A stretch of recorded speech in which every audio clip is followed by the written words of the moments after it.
Hello everyone, surface chemistry के second video में हम डिस्कस करेंगे व्हाट इज कोलाइड्स, फिर डिस्कस करेंगे थॉमस ग्राहम क्लासिफिकेशन को, फिर डिस्कस करेंगे difference between true solution, colloidal solution and suspension को, फिर डिस्कस करेंगे classification of colloidal solution on the basis of physical state of dispersed phase and dispersion medium.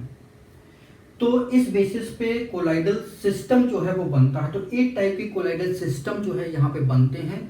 तो एक टाइप की कोलाइडल सिस्टम को हम यहाँ पे डिस्कस करेंगे। फिर डिस्कस करेंगे classification of colloids based on interaction between dispersed phase and dispersion medium.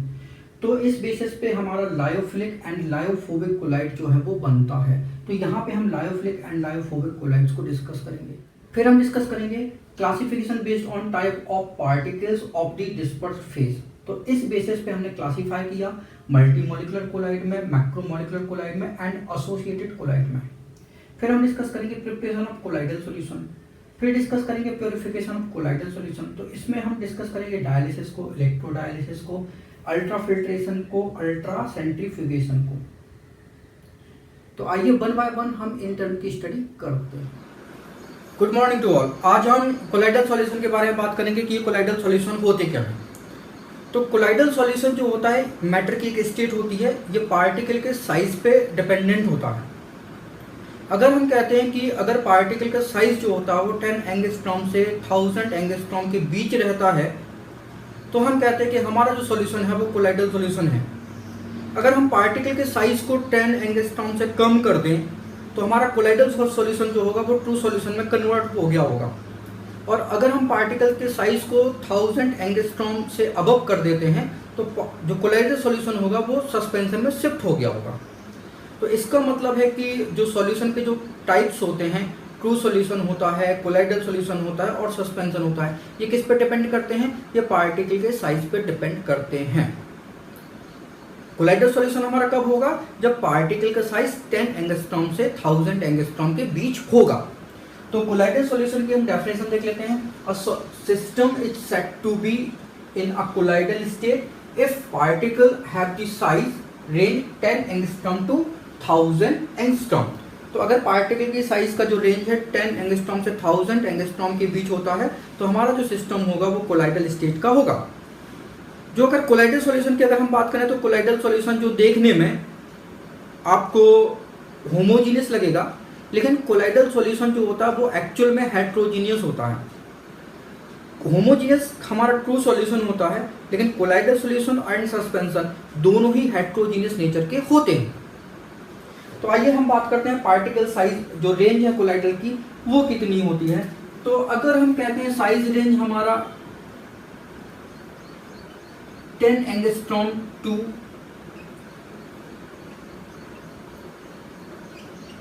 1000 angstrom हो जाता है तो हमारा जो सॉल्यूशन होगा वो कोलाइडल सॉल्यूशन होगा। अब इसको हमको क्या करना है? मीटर में कन्वर्ट करना है। तो हमें पता है कि 1 एंगस्ट्रॉम मतलब होता है 10 टू द पावर -10 मीटर। तो 10 एंगस्ट्रॉम मतलब कितना हो जाएगा? ये 10 टू द पावर -9 मीटर होगा। तो पार्टिकल का size 10 to the power -9 metre to 10 to the power -7 metre होता है। फिर इसके बाद सेंटीमीटर में बात करेंगे तो 100 से मल्टीप्लाई कर दो तो ये 10 टू द पावर -7 बनेगा सेंटीमीटर, और ये 10 टू द पावर -5 सेंटीमीटर हो जाएगा। तो 100 से मल्टीप्लाई कर दिया तो ये 10 टू द पावर -7 सेंटीमीटर हो जाएगा और 10 टू द पावर -5 सेंटीमीटर हो जाएगा। अगर हम बात करते हैं नैनोमीटर की तो 1 नैनोमीटर इक्वल टू होता है 10 टू द पावर -9 मीटर। तो 10 टू द पावर -9 मीटर ये किसके इक्वल हो जाएगा? ये 1 नैनोमीटर के इक्वल हो जाएगा। और ये 10 टू द पावर -7 मीटर किसके इक्वल हो जाएगा?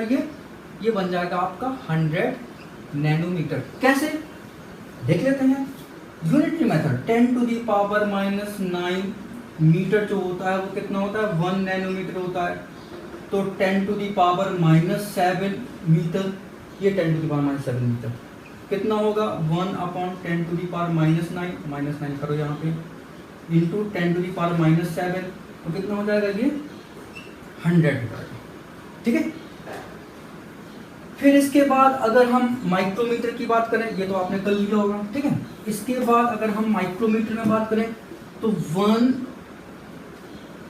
माइक्रोमीटर जो होता है वो होता है 10⁻⁻⁶ मीटर। ठीक है, तो ये कितना बनेगा, ये बनेगा आपका 10⁻³ माइक्रोमीटर, और ये साइज होगा आपका 10⁻⁻⁻1 माइक्रोमीटर। अगर हम मिली माइक्रोन की बात करते हैं, मिली माइक्रोन की बात करते हैं तो हमारा 1 मिली माइक्रोन जो होता है वो होता है 10⁻⁹ मीटर। तो 1 मिली माइक्रोन से साइज होगा 100 मिली माइक्रोन। ठीक है, तो ये यहाँ पे शिफ्ट हो जाएगा। तो ये कोलाइडल स्टेट जो पार्टिकल की साइज होती है। अगर हम बात करते हैं पिकोमीटर में, तो 1 पिकोमीटर जो होता है वो कितना होता है 10⁻⁻12 मीटर। तो हम यूनिटरी मेथड से निकालेंगे कि पिकोमीटर में साइज क्या होगा। तो 10⁻⁻12 पिकोमीटर कितना होता है, ये 10⁻⁻12 मीटर में 1 पिकोमीटर होता है। तो 10⁻⁹ मीटर में कितना होगा, 1 × 10⁻⁹ अपॉन 10⁻12, तो कितना हो जाएगा ये 10⁻3, तो 1000। तो 10⁻3 पिकोमीटर बन जाएगा ये, और ये बनेगा 10⁵ पिकोमीटर। ओके, तो ये पार्टिकल के साइज रेंज है, ये डिफरेंट यूनिट में हमने बता दिया आपको।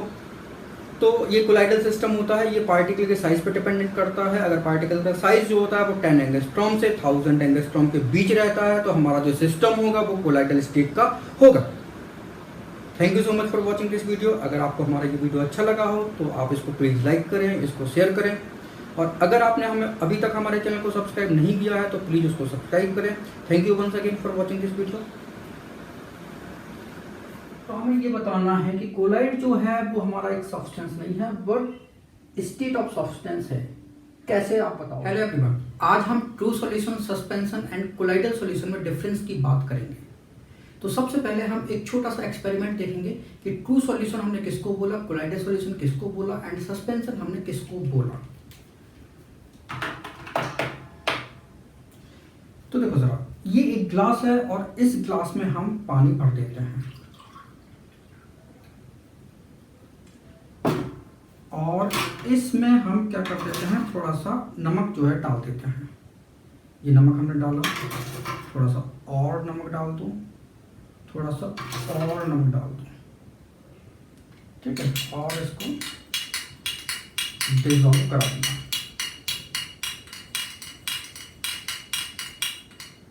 ठीक है, तो ये जो हमारा सॉल्यूशन बना, ये हमारा ट्रू सॉल्यूशन बना। इसको हमने ट्रू सॉल्यूशन क्यों बोला, क्योंकि इसमें जो हमने सॉल्यूट डाला था वो क्या हो गया, वो डिसअपियर हो गया। तो एकदम क्लियर दिखाई दे रहा, हमको ट्रांसपेरेंट दिखाई दे रहा है। ठीक है ना, तो ये ट्रू सॉल्यूशन हमने बना लिया। फिर हमने एक और ग्लास लिया, उसमें हमने थोड़ा सा पानी डाला,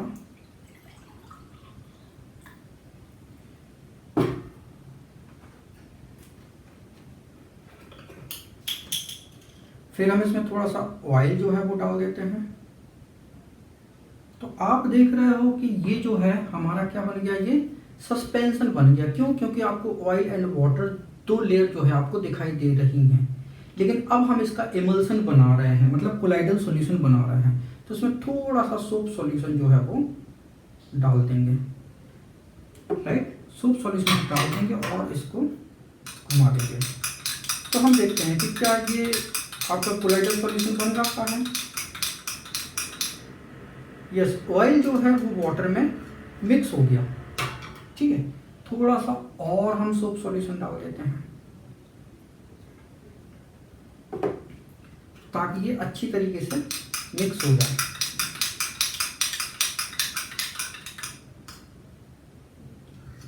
ठीक है, तो ये आपको कोलाइडल सॉल्यूशन जो है वो आपका बन गया है। इसमें आपको ये तो नजर आ रहा है कि ऑयल में वाटर मिक्स है।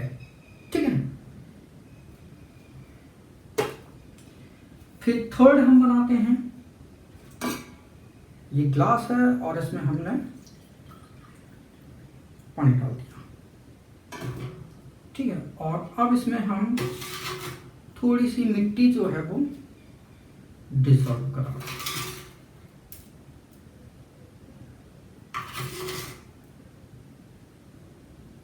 और मिट्टी डालो, ठीक है, और मिट्टी डालो और इसको घोल लो। तो ये देखो हमारा ये ओपेक सॉल्यूशन जो है वो बन गया है, ठीक।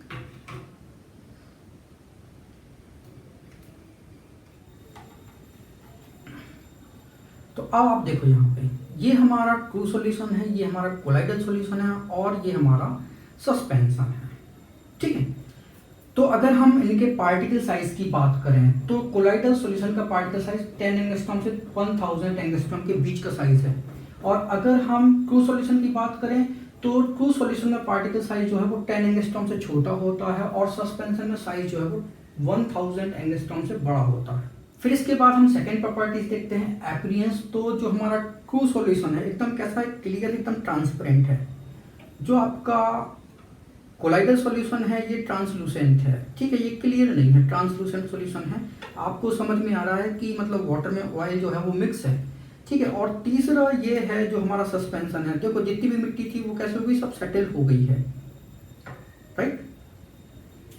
फिर मिट्टी जो है वो सेटल हो गई, तो ये सॉल्यूशन कैसा है, हमारा ओपेक है। ओपेक सॉल्यूशन हमने इसको क्यों बोला, क्योंकि जब आप इसको ऐसे घुमा रहे थे, ठीक है, तो ये सॉल्यूशन एकदम कैसा है, ओपेक सॉल्यूशन आपका बना है। फिर हम इसकी थर्ड प्रॉपर्टीज देखते हैं, नेचर। तो ये देखो होमोजीनियस सॉल्यूशन है, केवल एक ही फेज हमको दिखाई दे रही है। ये आपका हेट्रोजीनियस है सॉल्यूशन, क्योंकि हमको दो फेज नजर आ रही है, एक तो ऑयल थोड़ा थोड़ा नजर आ रही है और वाटर भी नजर आ रहा है, ठीक है। तो हमको ये समझ में आ रहा है कि ऑयल में वाटर मिक्स है, और यहाँ पे हमको दो फेज क्लियर दिखाई दे रहे हैं, मिट्टी नीचे है और पानी ऊपर है, ठीक। फिर विजिबिलिटी की बात करें तो ट्रू सॉल्यूशन हमारा कैसा है, इनविजिबल है। इनविजिबल मतलब इसमें पार्टिकल, जो सॉल्यूट पार्टिकल है वो कैसा हो गया, इनविजिबल हो गया। यहाँ पे सॉलिड पार्टिकल मतलब ऑयल है, जो कि हमें अल्ट्रा माइक्रोस्कोप से ही आपको ये दिखाई देगा, ठीक। और ये जो है आप इसको नेकेड आई के थ्रू जो है वो देख सकते हो, तो इसकी विजिबिलिटी जो है वो जबरदस्त है। अभी आप उसको और सेटल होने दो तो ये और अच्छे तरीके से सेटल हो जाएगा, ठीक। फिर सेटलिंग प्रॉपर्टीज, तो ये सेटल नहीं होगा, ठीक है, इसमें भी ये सेटल नहीं होगा, लेकिन ये जो है सस्पेंशन हमारा सेटल हो जाता है, देखो सेटल हो गया, ठीक। फिर डिफ्यूजन की बात करें तो इसमें सॉलिड पार्टिकल्स जल्दी डिफ्यूज हो जाते हैं, मतलब जल्दी मिक्स हो जाते हैं।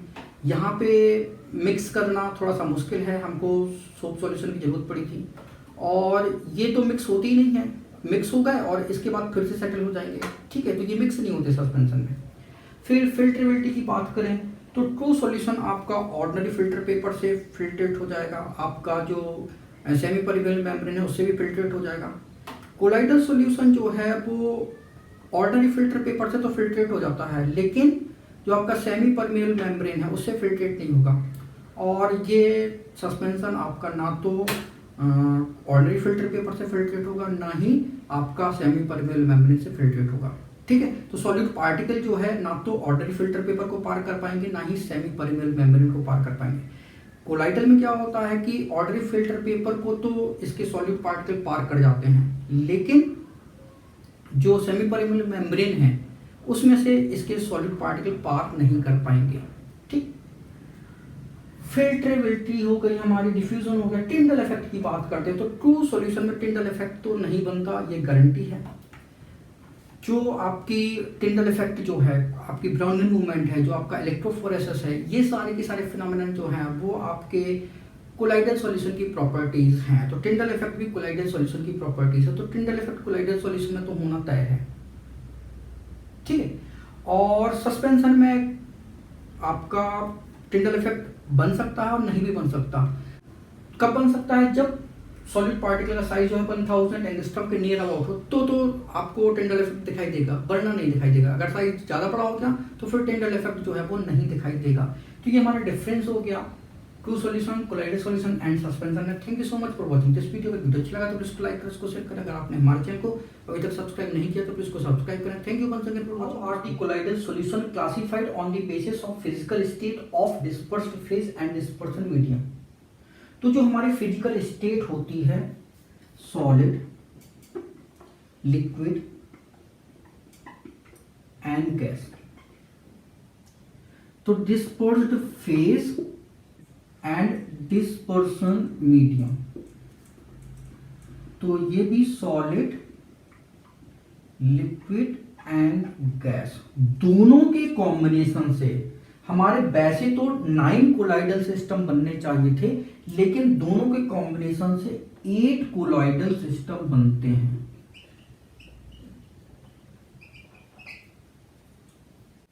जो हमारा गैस गैस का मिक्सचर होता है वो कैसा होता है, वो हेट्रोजीनियस नहीं होता, वो होमोजीनियस हो जाता है। इस कारण हमारा ये कोलाइडल सिस्टम नहीं बन पाता।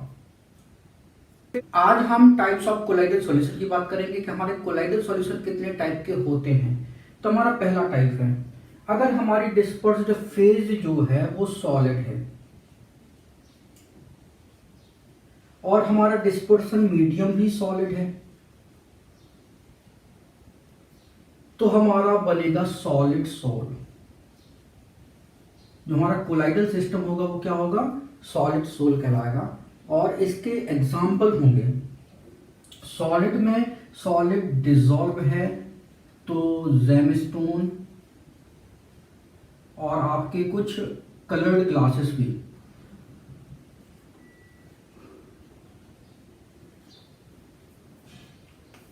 फिर जो हमारा दूसरा, तो जो दूसरा टाइप है, अगर सॉलिड जो है वो लिक्विड में डिसॉल्व है तो ये बनता है हमारा सोल। सॉलिड जो है वो लिक्विड में डिसॉल्व है तो बन रहा है सोल, और इसका एग्जाम्पल है गोल्ड सोल, सल्फर सोल।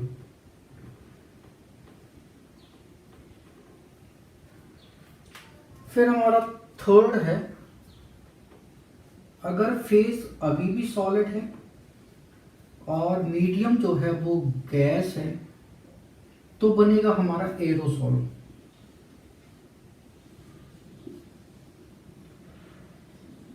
तो ये स्मोक एंड डस्ट इसके एग्जाम्पल हो जाएंगे। तो 3 कोलाइडल सिस्टम जो है वो हमने बना लिया। तीनों में डिस्पर्स फेज जो है वो सॉलिड है, तो हमारा जो सिस्टम बनेगा वो सोल बनेगा। ठीक है, अगर मीडियम सॉलिड है तो सॉलिड सोल, अगर मीडियम गैस है तो एरोसोल, अगर मीडियम लिक्विड था तो इसको लिक्विड सोल आपको बोलना चाहिए था, तो इसको हम लिक्विड सोल भी बोल सकते हैं। फिर हमारा अगला एग्जांपल है, इस बार हम गैस ले लेते हैं। तो फोर्थ है, अगर फेज हमारी गैस है और मीडियम भी गैस है तो कोलाइडल सिस्टम नहीं बनेगा, क्योंकि गैस गैस का होमोजेनियस मिक्सचर बनता है, जबकि हमारे कोलाइडल सॉल्यूशन जो है वो हेट्रोजीनियस होते हैं। तो गैस गैस का कोलाइडल सॉल्यूशन नहीं बनता। फिर फिफ्थ है, अगर गैस जो है वो सॉलिड में डिसॉल्व है, गैस जो है वो सॉलिड में डिसॉल्व है तो बनेगा solid foam.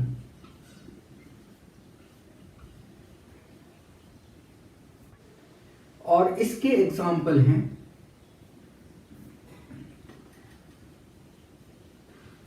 Rubber, foam, pumice stone.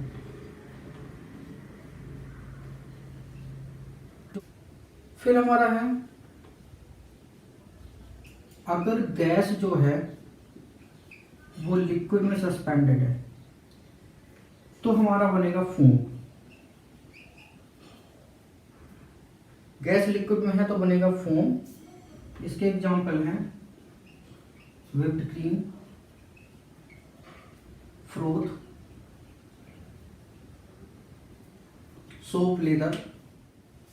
फिर इसके बाद 7th नंबर, अगर हमारा फेज लिक्विड है और मीडियम भी लिक्विड है तो बनेगा इमल्सन।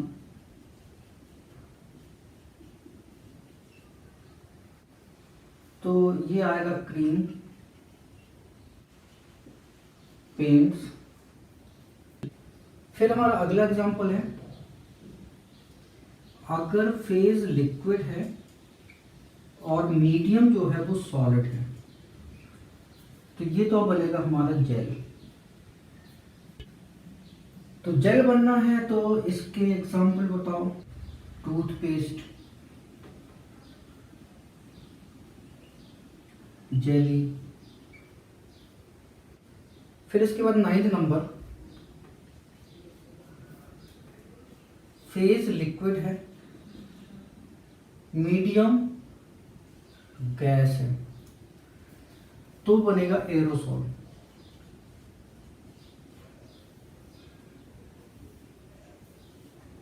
इसके एग्जांपल क्लाउड, मिस्ट। तो ये हमारे कोलाइडल सॉल्यूशन हो गए। ये यहाँ पे 9th टाइप दिए गए हैं, लेकिन गैस का कोलाइडल सॉल्यूशन जो है वो बनता नहीं है। तो टोटल कितने हो जाएंगे हमारे? 8 टाइप के कोलाइडल सॉल्यूशन हो जाएंगे। याद रखना, जब आपकी डिस्पर्स फेज सॉलिड होती है तो आपका सिस्टम जो है वो सोल बनता है। अगर मीडियम सॉलिड है तो कहेगा सॉलिड सोल, अगर मीडियम गैस है तो कहेगा एरोसोल। गैस मतलब एयर से एरोसोल बनेगा। अगर आपका डिस्पर्स फेज गैस है तो आपका कोलाइडल सिस्टम जो है वो बनेगा फोम। अगर मीडियम सॉलिड है तो सॉलिड फोम बनेगा। अगर मीडियम लिक्विड है तो आप इसको लिक्विड फोम बोल सकते हो या केवल फोम बोल सकते हो। देखो यहाँ पे दोनों में क्या कॉमन है? मीडियम लिक्विड था तो हमने केवल फोम बोला, जब मीडियम लिक्विड था तो हमने केवल सॉल्ट बोला। फिर लिक्विड तो इमल्सन बनेगा, लिक्विड सॉलिड से जेल बनेगा। ये सोल का अपोजिट होता है। जेल जो है वो सोल का अपोजिट होता है। जब लिक्विड में सॉलिड होता है तो सोल बनता है, लेकिन जब सॉलिड में लिक्विड हो तो जेल बनता है। फिर गैस में अगर लिक्विड सस्पेंडेड है तो बनेगा एरोसोल। हेलो एवरीवन, आज हम लायोफिलिक एंड लायोफोबिक सोल में डिफरेंस की बात करेंगे कि हमारा lyophilic sol and lyophobic sol में क्या डिफरेंस होता है। तो पहला डिफरेंस है प्रिपरेशन का। तो जो हमारा लायोफिलिक सोल होता है वो इजीली प्रिपेयर हो जाता है, जबकि लायोफोबिक सोल जो है वो इजीली प्रिपेयर नहीं होता। इनको स्पेशल मेथड के थ्रू बनाया जाता है। अगर हम लायोफिलिक सोल की बात करें तो जैसे गोंद है, ठीक है, प्रोटीन का सोल है, स्टार्च डिसॉल्व कराना है वाटर में, ठीक है, गम अरेबिक हो गया, आपका एल्ब्यूमिन हो गया। तो ये ऑर्गेनिक सब्सटेंस होते हैं। तो ऑर्गेनिक सब्सटेंस जो है वो जनरली लायोफिलिक सोल बनाते हैं और इनऑर्गेनिक सब्सटेंस जो है वो लायोफोबिक सोल बनाते हैं। तो लायोफोबिक सोल जो है वो उनका प्रिपरेशन एक स्पेशल मेथड के थ्रू ही किया जाता है। फॉर एग्जांपल जो हमारे गोल्ड सोल होते हैं, जो हमारे सिल्वर सोल होते हैं, इनका प्रिपरेशन जो है वो ब्रेडिंग आर्क मेथड के थ्रू किया जाता है। समझ गए बात को? तो लायोफिलिक सोल तो हमारा इजीली प्रिपेयर हो जाता है, जबकि लायोफोबिक सोल जो है वो स्पेशल मेथड के थ्रू बनाया जाता है। सेकंड डिफरेंस की बात करें, स्टेबिलिटी की बात करें, तो लायोफिलिक सोल जो है वो ज़्यादा स्टेबल होता है। क्यों? क्योंकि इसके ऊपर जो है वो वाटर की एक प्रोटेक्टिव लेयर जो है वो डिपॉजिट होती है। इस कारण लायोफिलिक सोल ज़्यादा स्टेबल होता है, जबकि हमारा लायोफोबिक सोल जो है वो कैसा होता है? अनस्टेबल होता है, बहुत ज़्यादा अनस्टेबल होता है। ठीक है, अगर इसको आप ऐसे ही रख दो तो जो गोल्ड सोल है वो क्या हो जाएगा? वो डिकम्पोज हो जाएगा, गोल्ड अलग हो जाएगा, वाटर अलग हो जाएगा, राइट। फिर आती रिवर्सिबिलिटी एंड इरिवर्सिबिलिटी। तो जो हमारा लायोफिलिक सोल है वो कैसा होता है? रिवर्सिबल नेचर का होता है। मतलब आपने प्रोटीन को वाटर में डाल दिया, सोल बन गया। अब आपने वाटर एवोपरेट करा दिया, प्रोटीन आपको मिल गया। अब उस प्रोटीन को वाटर में आप फिर से डालोगे तो फिर से सोल बन जाएगा। ठीक है, तो ये हमारा कैसा होता है? रिवर्सिबल नेचर का होता है। ये कैसा होता है? इरिवर्सिबल नेचर का होता है। जैसे हमारा गोल्ड सोल है, अगर गोल्ड जो है, गोल्ड के पार्टिकल्स जो है वो एग्रीगेट हो गए, गोल्ड के पार्टिकल जो है कोएगुलेट हो गए, तो फिर आप उसको दोबारा से जो है गोल्ड सोल नहीं बना सकते। ठीक है, आपको ब्रेडिंग आर्क मेथड फिर से अप्लाई करनी होगी, तभी गोल्ड सोल बनेगा। ठीक है, तो ये इरिवर्सिबल होता है। फिर है सब्सटेंस नेचर। तो ऑर्गेनिक सब्सटेंस जो है वो हमारे लायोफिलिक सोल बनाते हैं, जबकि इनऑर्गेनिक सब्सटेंस जो है वो लायोफोबिक सोल बनाते हैं। विजिबिलिटी की बात करें तो लायोफिलिक सोल जो है इनको आप अल्ट्रा माइक्रोस्कोप के थ्रू भी नहीं देख सकते। तो ये कैसे होते हैं, ये विजिबल नहीं होते, जबकि जो हमारे लायोफोबिक सोल होते हैं इनको आप अल्ट्रा माइक्रोस्कोप से देख सकते हो। तो जो हमारा टिंडल इफेक्ट होता है वो लायोफोबिक सोल में बहुत अच्छे तरीके से होता है। ठीक है, रीजन ये है कि जो हमारा लायोफोबिक सोल है वो लाइट को बहुत अच्छी तरीके से स्कैटर करता है। तो स्कैटरिंग ऑफ लाइट जो है वो लायोफोबिक सोल में बहुत अच्छे तरीके से होती है as compare to lyophilic sol. फिर विस्कोसिटी की बात आती है, तो जैसे गोंद है पानी में डाल दी तो निश्चित बात है विस्कस हो जाएगा। प्रोटीन स्टार्च वाटर में डाल दिया तो क्या हो जाएगा, विस्कस हो जाएगा। तो इसकी विस्कोसिटी, ये जो सोल है इसकी विस्कोसिटी जो है वो सॉल्वेंट जो आपका वाटर है उससे ज़्यादा होगी, जबकि जो हमारा लायोफोबिक सोल है इसकी विस्कोसिटी वाटर जैसी ही रहती है। जैसे वाटर में आपने गोल्ड के पार्टिकल सस्पेंडेड हो गए, गोल्ड सॉल्व बन गया, तो इसकी विस्कोसिटी में बहुत ज़्यादा डिफरेंस नहीं आता है, नियरली वाटर के अप्रॉक्स ही इसकी विस्कोसिटी रहती है। फिर अगली प्रॉपर्टीज है सरफेस टेंशन। तो जो हमारा लायोफिलिक सोल है ये वाटर के सरफेस टेंशन को कम कर देता है, जबकि लायोफोबिक सोल जो है उसका सरफेस टेंशन जो है वो वाटर सरफेस टेंशन के इक्वल ही रहता है। ठीक है, तो यहाँ पे सरफेस टेंशन में बहुत ज़्यादा डिफरेंस नहीं आता, लेकिन यहाँ पे सरफेस टेंशन जो है वो कम हो जाता है। ठीक, कैसे कम हो जाएगा, जो आपका सॉल्वेंट है उसके सरफेस टेंशन से कम सरफेस टेंशन हो जाता है, जबकि विस्कोसिटी बढ़ जाती है। फिर आती है इलेक्ट्रोफोरेसिस की। तो जो हमारा लायोफिलिक सोल जो है वो पॉजिटिव डायरेक्शन में भी मूव कर सकता है, नेगेटिव डायरेक्शन में भी मूव कर सकता है, और किसी भी डायरेक्शन में मूव नहीं कर सकता। ठीक है, ये बताएंगे कैसे होता है। ठीक है, प्रोटीन का एग्जांपल लेके अभी आपको बताएंगे तो आपको बहुत अच्छे तरीके से समझ में आ जाएगा। जबकि हमारा लायोफोबिक सोल है ये या तो पॉजिटिव डायरेक्शन की ओर मूव करेगा या फिर नेगेटिव डायरेक्शन की ओर मूव करेगा। मतलब इसके पार्टिकल पे या तो पॉजिटिव चार्ज होता है या फिर नेगेटिव चार्ज होता है, लेकिन यहाँ पे ये जो सोल है इसके पार्टिकल पे चार्ज जो है वो डिपेंड करता है पीएच पे। ठीक है, अगर पीएच कैसा है इस पे इन पार्टिकल का चार्ज जो है वो डिपेंड करता है। तो इनके पार्टिकल पे पॉजिटिव चार्ज हुआ तो वही नेगेटिव प्लेट की ओर भागेंगे, अगर नेगेटिव चार्ज हुआ तो पॉजिटिव प्लेट की ओर भागेंगे। और अगर एक ऐसा पीएच जहां पे चार्ज कैसा है, न्यूट्रल है, कोई चार्ज नहीं आया, तो फिर कहीं भी नहीं भागेंगे, किसी भी इलेक्ट्रोड की ओर ये नहीं भाग पाएंगी। ठीक है, तो इन पे चार्ज जो है वो देख लेते हैं, इन पे इलेक्ट्रोफोरेसिस की घटना जो है वो देख लेते हैं, और इसके बाद ये हमारा टॉपिक जो है वो खत्म हो जाएगा। तो अब हम लायोफिलिक पे चार्ज देख लेते हैं। तो देखो जरा, लायोफिलिक का एक एग्जांपल है प्रोटीन। तो हमने प्रोटीन सोल जो है वो बनाया, और प्रोटीन का अगर हम मोनोमर देखें तो ये होता अमीनो एसिड।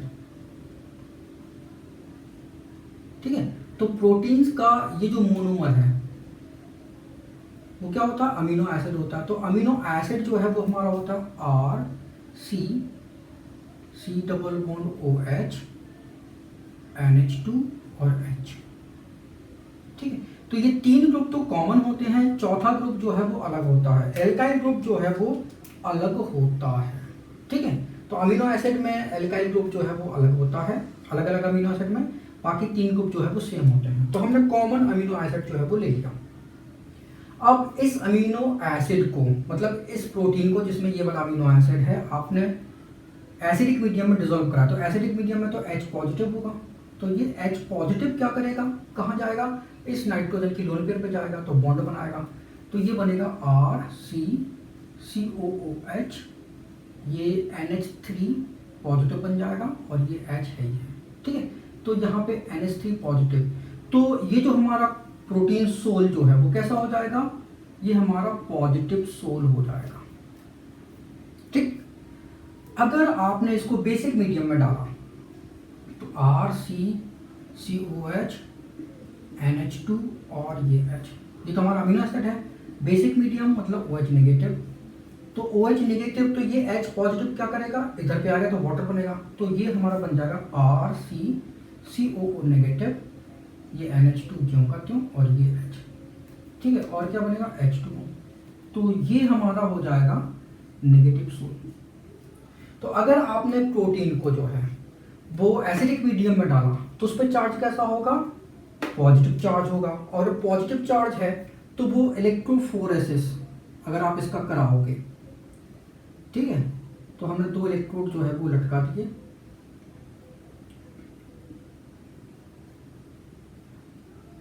तो ये पॉजिटिव प्लेट है, नेगेटिव प्लेट है। तो अगर आपने ये वाला सोल जो है वो भर दिया, ये वाला, तो ये हमारा नेगेटिव प्लेट की ओर जाएगा, तो नेगेटिव प्लेट की ओर जो है यहाँ पे कोलाइडल पार्टिकल जो है वो मूव करेंगे, तो कोलाइडल पार्टिकल जो है वो नेगेटिव प्लेट की ओर जा रहे हैं, ठीक। अगर आपने ये वाला सोल भरा, मतलब अगर आपने प्रोटीन सॉल्यूशन जो है वो बेसिक मीडियम में बनाया, तो नेगेटिव चार्ज आएगा, नेगेटिव चार्ज आएगा तो पॉजिटिव प्लेट की ओर जाएंगे, ठीक है ना। तो माइग्रेशन जो हमारा लायोफिलिक सोल है वो किसी भी डायरेक्शन में हो सकता है, नेगेटिव प्लेट की ओर भी हो सकता है, पॉजिटिव प्लेट की ओर हो सकता है। किस पे डिपेंड करेगा कि आपने सॉल्यूशन जो है एसिडिक मीडियम में बनाया कि बेसिक मीडियम में बनाया है, ठीक है। फिर अगर हम बात करते हैं एक ऐसा पीएच, मतलब ये एसिडिक मीडियम और ये बेसिक मीडियम, मतलब यहाँ पे पीएच की बात हम कर रहे हैं, तो एक ऐसा पीएच जहां पे जो हमारा ये जो अमीनो एसिड है वो कैसा है, वो न्यूट्रल है, उसमें कोई भी चार्ज ना हो, ठीक है। तो उस पीएच को हम बोलते हैं आइसोइलेक्ट्रिक पॉइंट। तो आइसोइलेक्ट्रिक पॉइंट मतलब ऐसा पीएच जहां पे प्रोटीन मॉलिक्यूल पे कोई भी चार्ज ना हो, तो उसको हम आइसोइलेक्ट्रिक पॉइंट बोलते हैं।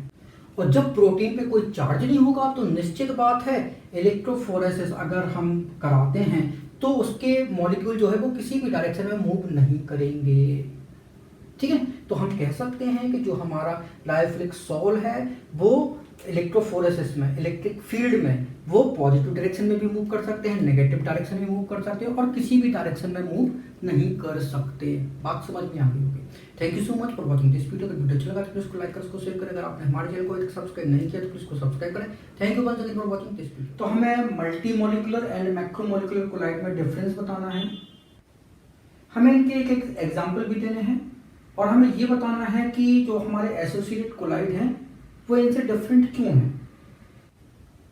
तो सबसे पहले हम मल्टी मॉलिक्यूलर कोलाइड की बात कर लेते हैं। तो ये हमारा मल्टी मॉलिक्यूलर कोलाइड जो है क्या कहलाता है।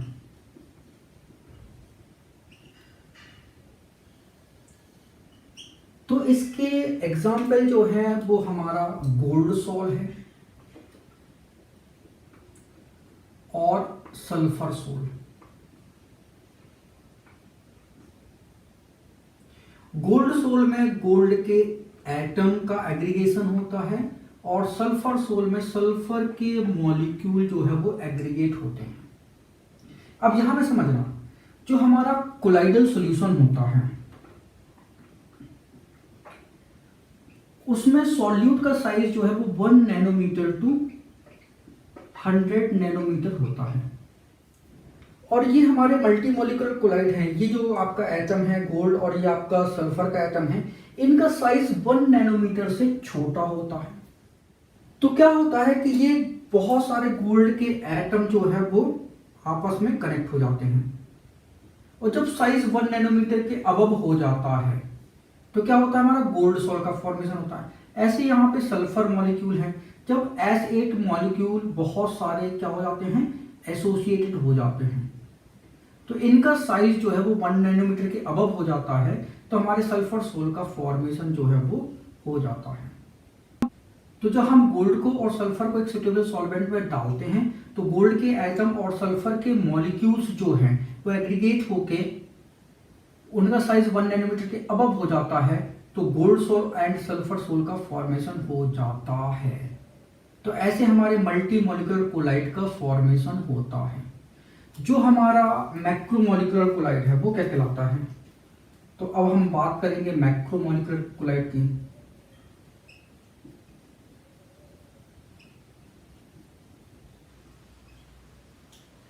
अब इसमें आते हैं हमारे प्रोटीन, सेल्यूलोज, स्टार्च, ये हमारे मैक्रोमोलिक्यूल्स कहलाते हैं। अब इनका साइज जो है वो 100 नैनोमीटर से अबव होता है, और अगर इनका कोलाइडल सॉल्यूशन बनाना है तो इनके पार्टिकल का साइज क्या होना चाहिए, 100 नैनोमीटर से बिलो होना चाहिए और 1 नैनोमीटर से अबव होना चाहिए।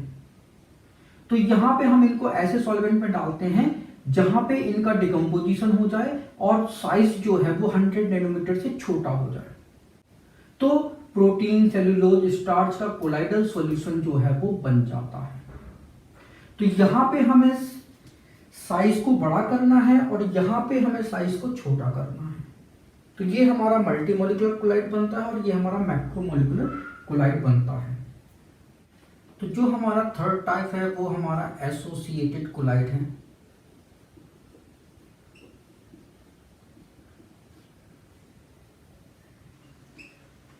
तो इसका एग्जाम्पल है हमारा soap solution and synthetic detergent.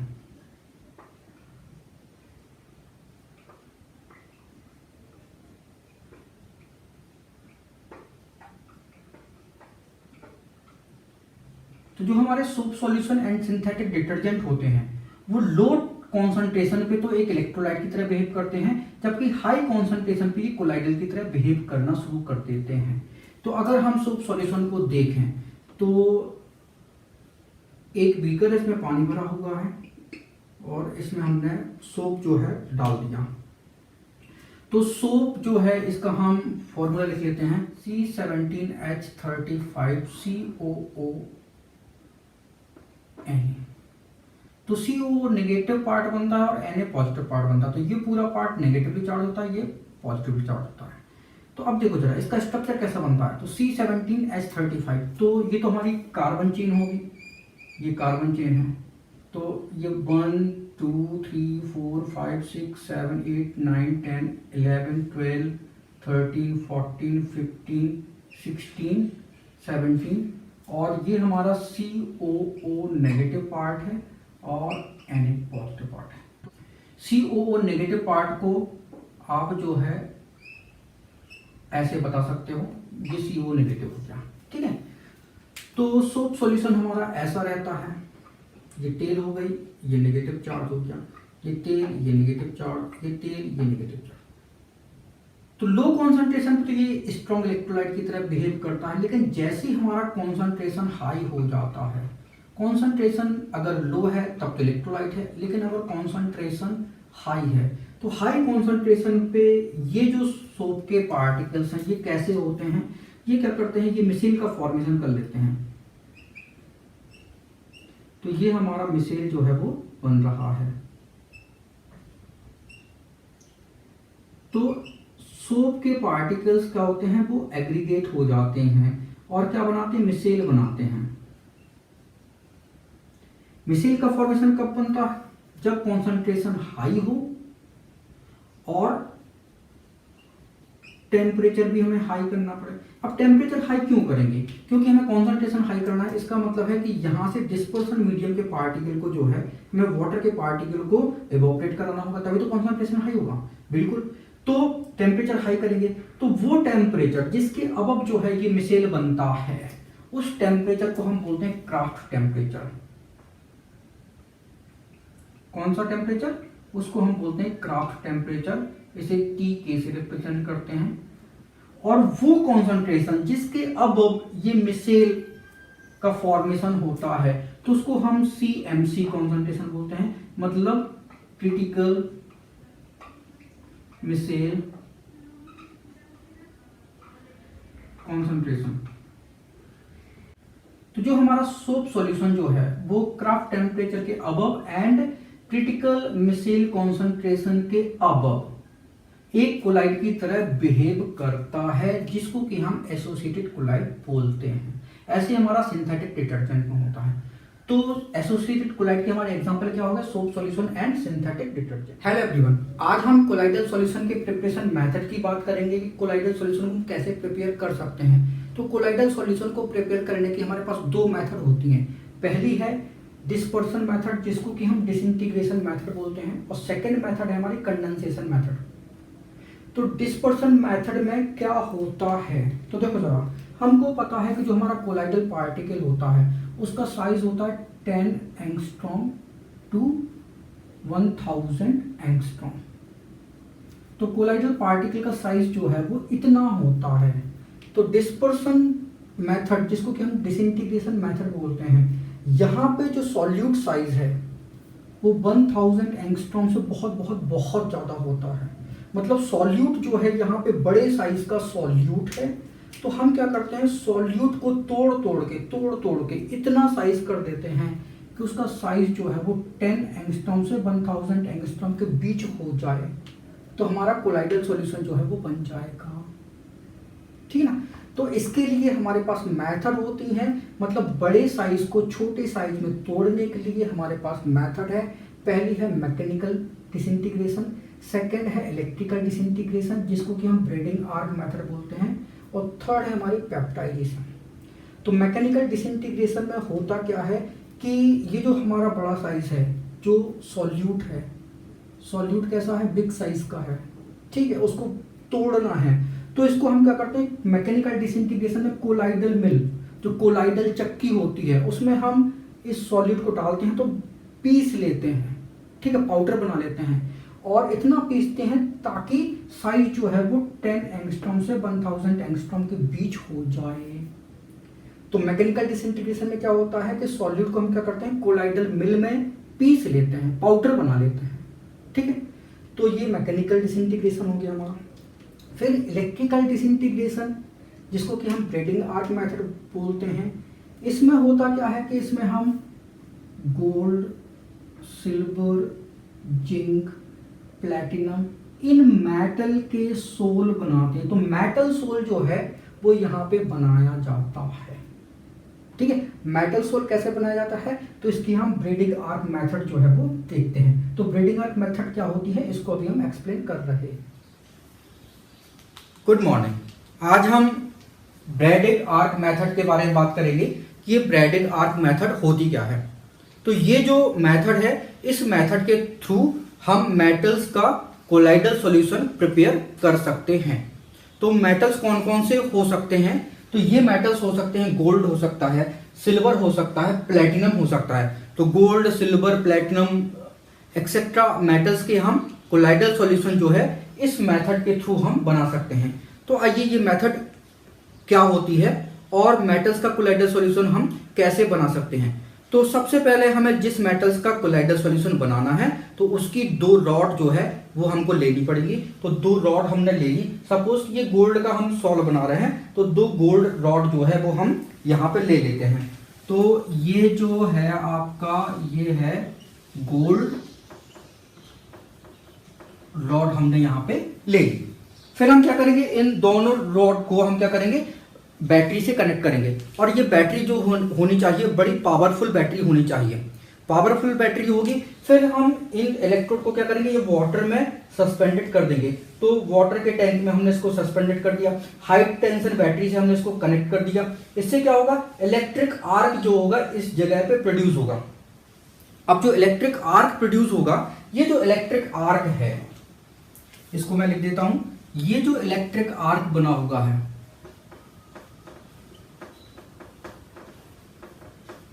Electric arc जो है ये यहां पे हाई टेम्परेचर को प्रोड्यूस करता है।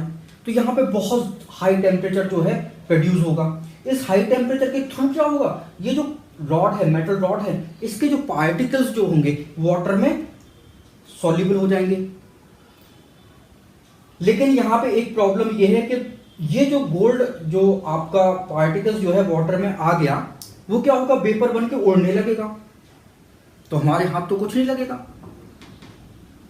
तो गोल्ड सॉल्व मतलब गोल्ड के पार्टिकल्स वाटर में सस्पेंडेड होना, वाटर में मिक्स होना, इसी को हम गोल्ड सॉल्व बोलते हैं। तो गोल्ड तो उड़ जाएगा, अब हमारे हाथ तो कुछ लगेगा नहीं।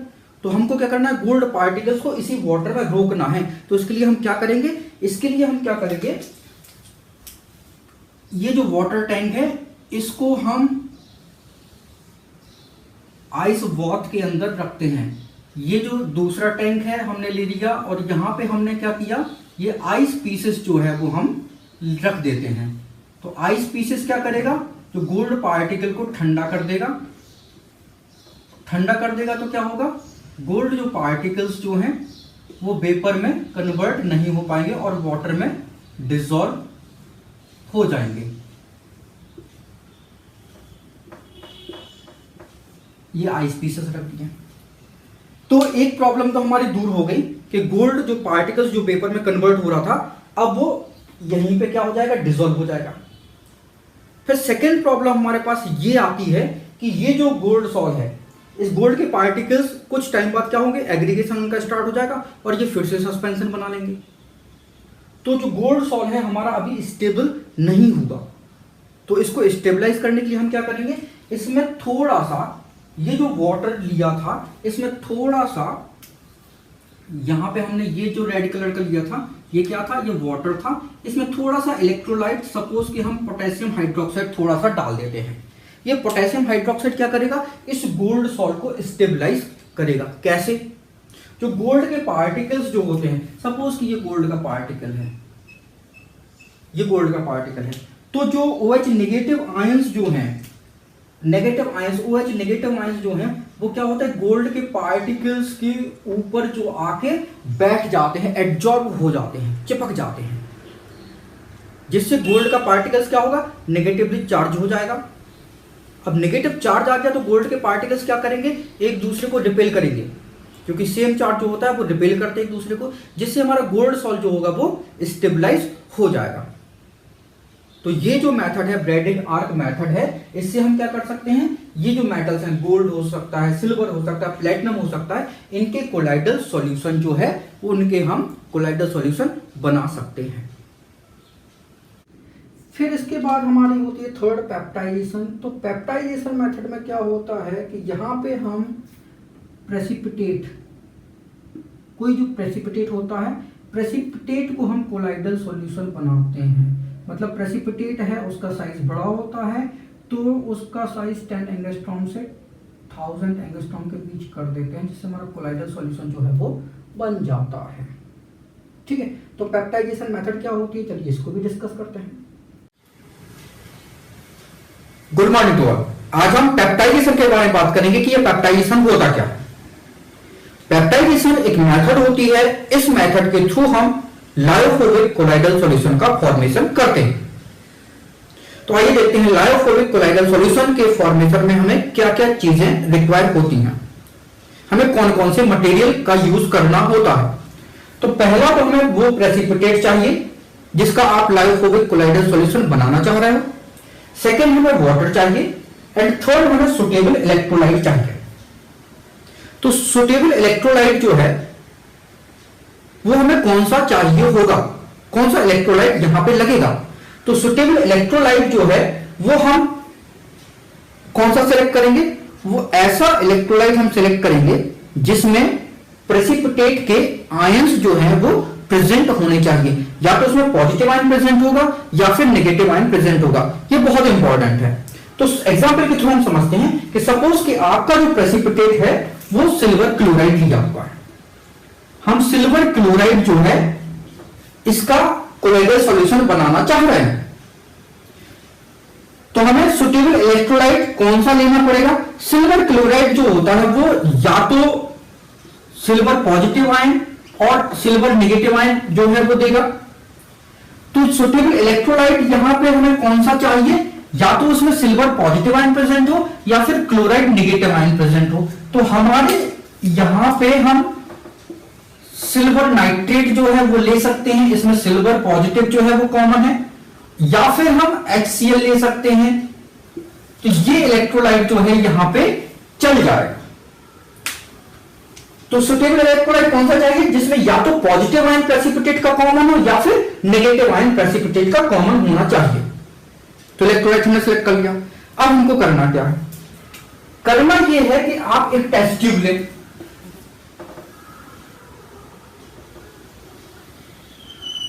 ये हमने टेस्ट ट्यूब ले ली। अब इस टेस्ट ट्यूब में आप क्या करें, प्रेसिपिटेट डाल दें, तीनों चीजों को इसमें ऐड कर दें।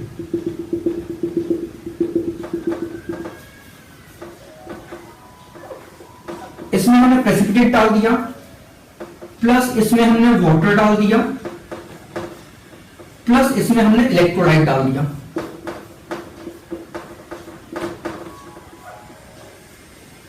तीनों चीजें हमने इसमें ऐड कर दी। अब क्या करेंगे, इस टेस्ट ट्यूब को, इसके माउथ को बंद करके, स्टॉपर से बंद करके इसको विगोरसली क्या करेंगे, शेक करेंगे, इसको खूब हिलाएंगे।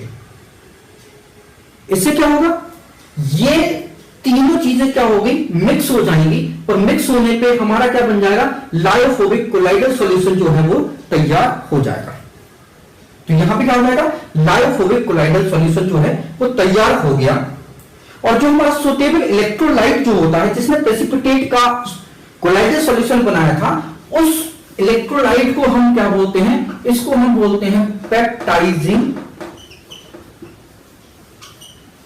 एजेंट। तो पेप्टाइजिंग एजेंट क्या कहलाता है, वो सुटेबल इलेक्ट्रोलाइट जो प्रेसिपिटेट को कोलाइडल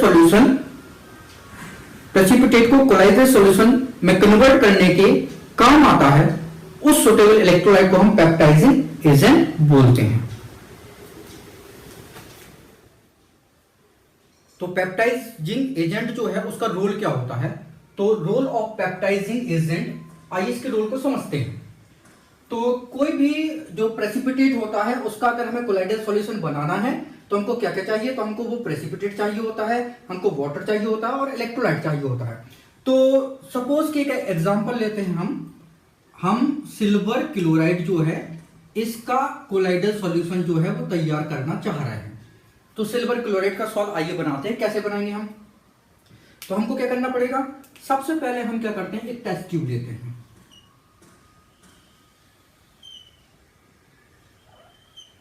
इस टेस्ट ट्यूब में हम क्या करेंगे, हम जो तीनों चीजें हैं वो हम तीनों चीजें क्या कर देंगे, उसमें फिल कर देंगे, इस टेस्ट ट्यूब के अंदर फिल कर देंगे। तो हम इसमें सिल्वर क्लोराइड लेंगे, इसमें हम वाटर लेंगे, और हमको इलेक्ट्रोलाइट कौन सा लेना चाहिए, हमको इलेक्ट्रोलाइट वो लेंगे जिसमें या तो सिल्वर आयन हो या फिर उसमें क्लोराइड नेगेटिव आयन हो, मतलब दोनों में से कोई ना कोई एक आयन कॉमन होना ही चाहिए। तो इस बार हम क्या लेते हैं, सिल्वर नाइट्रेट लेते हैं। तो दोनों में क्या कॉमन हो गया, Ag पॉजिटिव आयन कॉमन हो जाएगा। ये कैसे आयनाइज होगा, ये आयनाइज होगा Ag positive and Cl negative में। ये कैसे आयनाइज होगा, ये silver positive and NO3 negative ion. तो दोनों में क्या कॉमन है, सिल्वर पॉजिटिव आयन जो है वो कॉमन है। फिर हम करेंगे क्या, इस टेस्ट ट्यूब के माउथ को बंद कर देंगे और जोर से पकड़ के इसको खूब हिलाएंगे। काफी देर हिलाने के बाद सिल्वर क्लोराइड का कोलाइडल सॉल्यूशन जो है वो बन जाएगा। तो सिल्वर क्लोराइड का कोलाइडल सॉल्यूशन तो बन गया, लेकिन अभी हमको रोल ऑफ पेप्टाइजिंग एजेंट ये समझ में नहीं आया कि इसका क्या रोल था। तो आइए देखते हैं।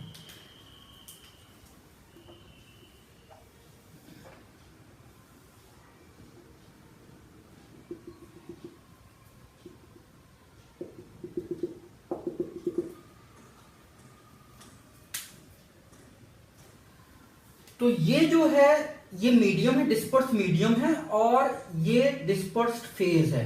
ये सिल्वर क्लोराइड जो है वो पार्टिकल्स हैं जो मीडियम में सस्पेंडेड हैं। तो ये क्या है नीचे, ये AgCl सॉल है, सिल्वर क्लोराइड सॉल है, ठीक है। सिल्वर क्लोराइड में ये क्या है, ये जो डिस्पर्स मीडियम में ये AgCl पार्टिकल जो है, सिल्वर क्लोराइड पार्टिकल्स जो है वो क्या है, सस्पेंडेड है। अब क्या होगा, इलेक्ट्रोलाइट में जो सिल्वर पॉजिटिव आयन है वो इस AgCl पे क्या होगा, ये एक लेयर बना लेगा, Ag positive, Ag positive, Ag positive. तो एक पॉजिटिव आयन की क्या होगी, एक लेयर जो है वो बन जाएगी सभी पे। तो जितने भी पार्टिकल होते हैं सिल्वर क्लोराइड के, उन पे सिल्वर आयन की क्या होती है, एक लेयर जो होती है वो बन जाती है।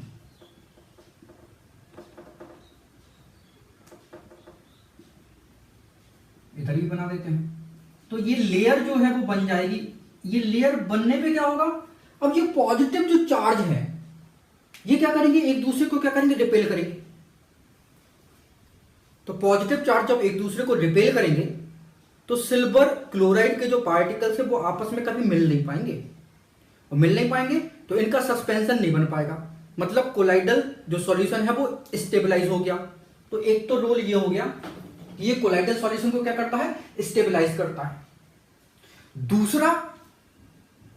दूसरा रोल क्या है, जब ये पार्टिकल्स आपस में मतलब रिपेल करते हैं तो दूर दूर भागेंगे तो ये एक दूसरे पे टकराएंगे। इस टकराहट पे क्या होगा, इस कोलिजन में क्या होगा, जो सस्पेंशन टाइप के पार्टिकल्स जो थे वो ब्रेक होके कोलाइडल साइज में कन्वर्ट हो जाएंगे। तो फिर से हमारा कोलाइडल सॉल्यूशन क्या हो गया, स्टेबलाइज हो गया। तो ये जो रोल है ये क्या है, ये पेप्टाइजिंग एजेंट का रोल है। अब सपोज कि अगर हमारा यहां पे इलेक्ट्रोलाइट जो है वो हम दूसरा इलेक्ट्रोलाइट ले लें जिसमें नेगेटिव आयन कॉमन है, तो नेगेटिव आयन कॉमन किसमें हो सकता है, सपोज कि हम HCl ले लेते हैं, यहां पे इसमें H पॉजिटिव है और Cl नेगेटिव है, तो प्रेसिपिटेट से कौन सा आयन कॉमन है, क्लोरीन नेगेटिव आयन कॉमन है। तब क्या होगा, जो सिल्वर क्लोराइड का जो सॉल्व बना था,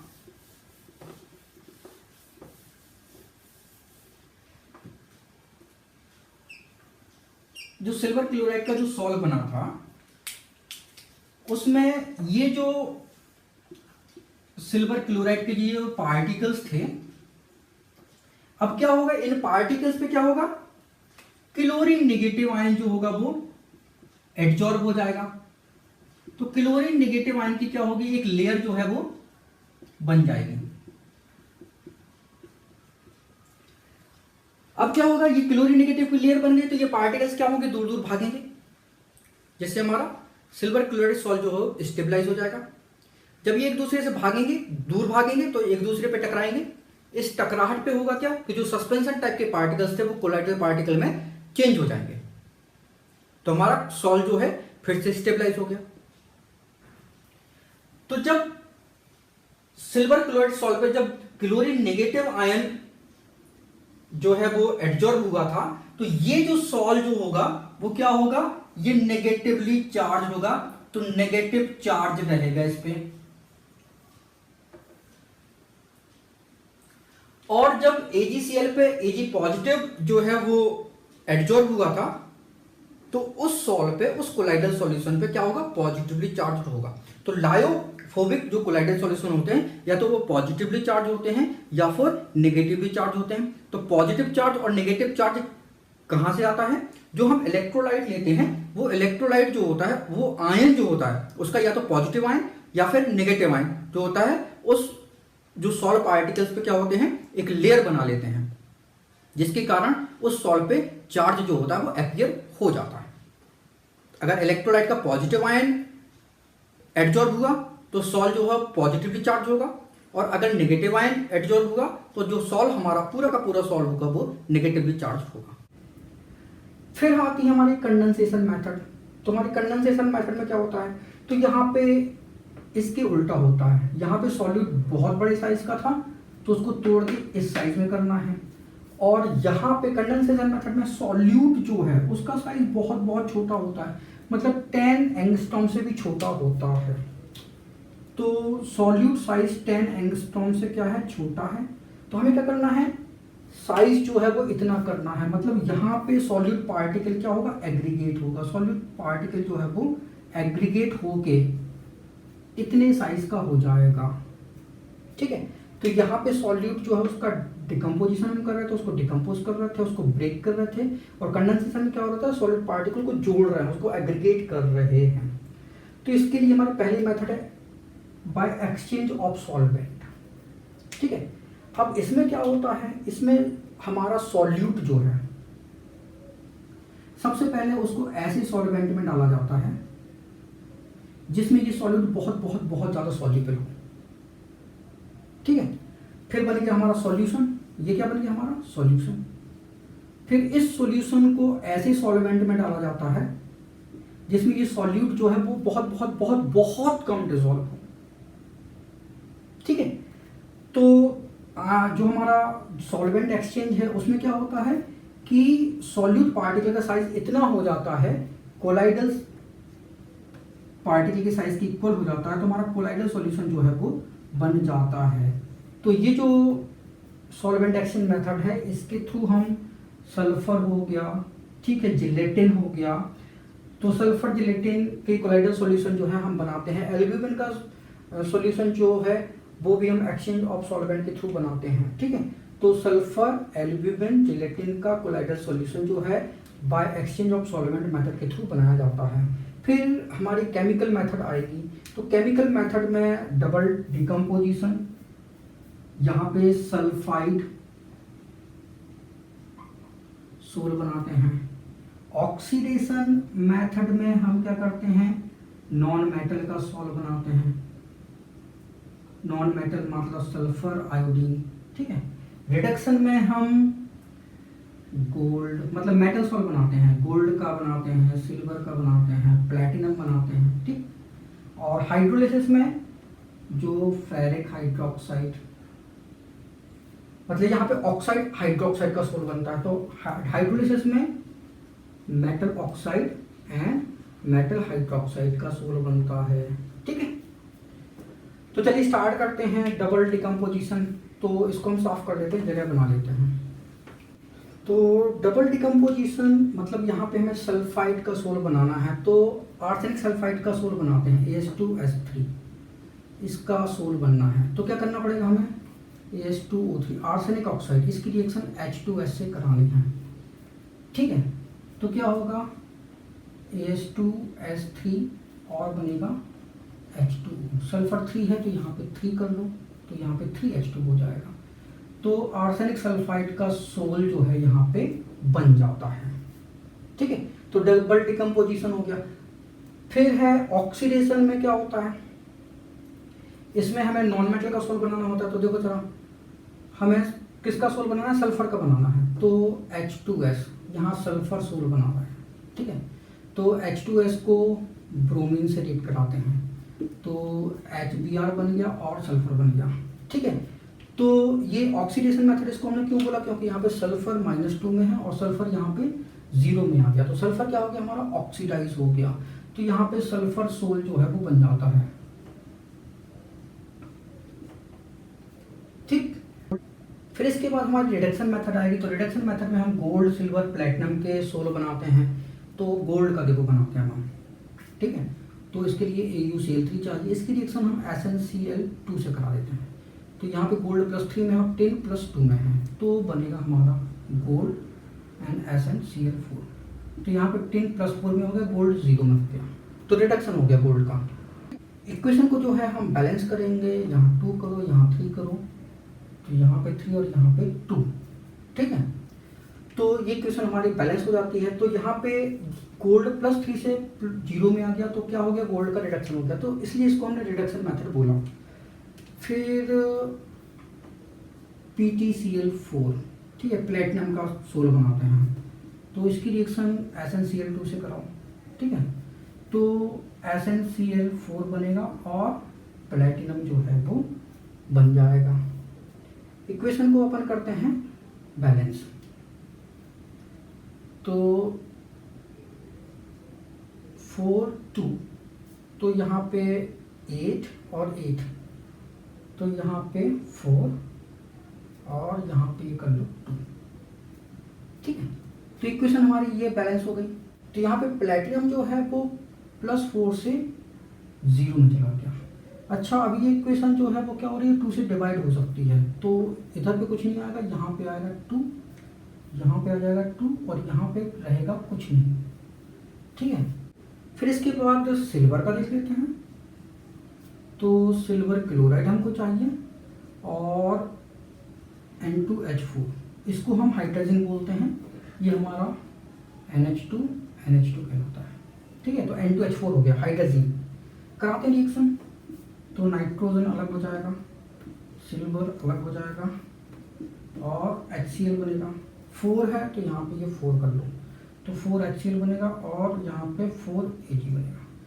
तो सिल्वर यहाँ +1 से 0 में चला गया, तो रिडक्शन मेथड में आ गया ये, ठीक है। तो ये भी हमारा रिडक्शन मेथड में आएगा। फिर हाइड्रोलिसिस, तो हाइड्रोलिसिस में मेटल ऑक्साइड मेटल हाइड्रोक्साइड का सोल जो है वो हम बनाते हैं।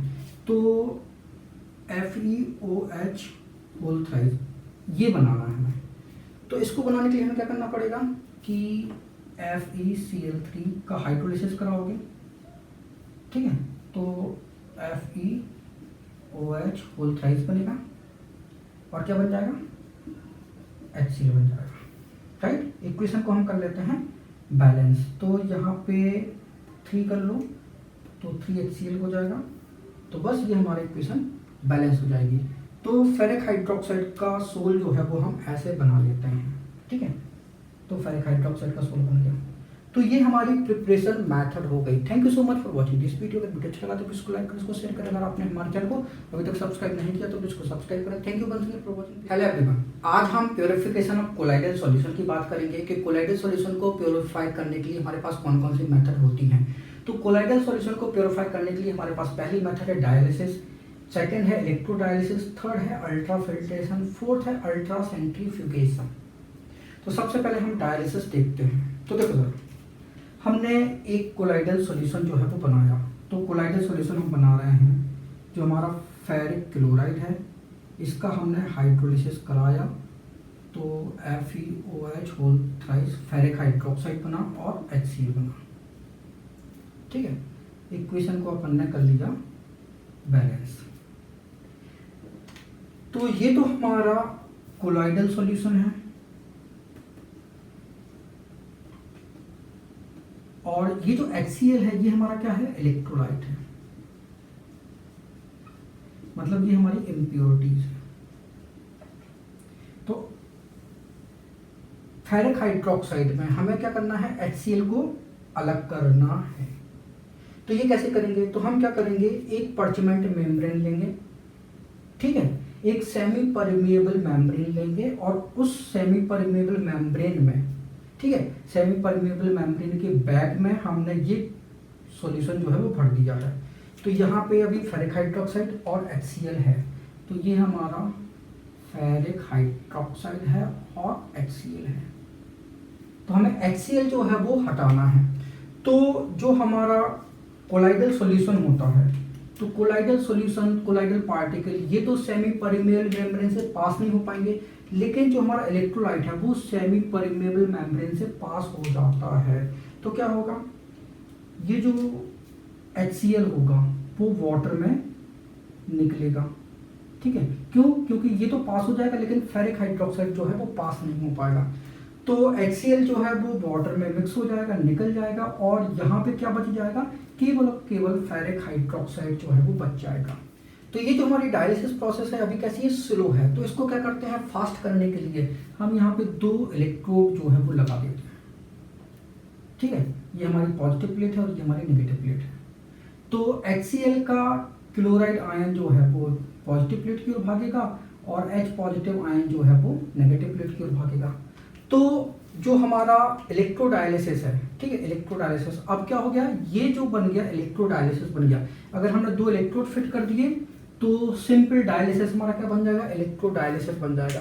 तो अब ये प्रोसेस जो है वो कैसे हो जाएगी, फास्ट हो जाएगी, ठीक है। तो HCl जो है वो बहुत जल्दी निकल जाएगा इलेक्ट्रोडायलिसिस में। और डायलिसिस में क्या होता है, जो हमारा इलेक्ट्रोलाइट है वो धीरे धीरे निकलता है।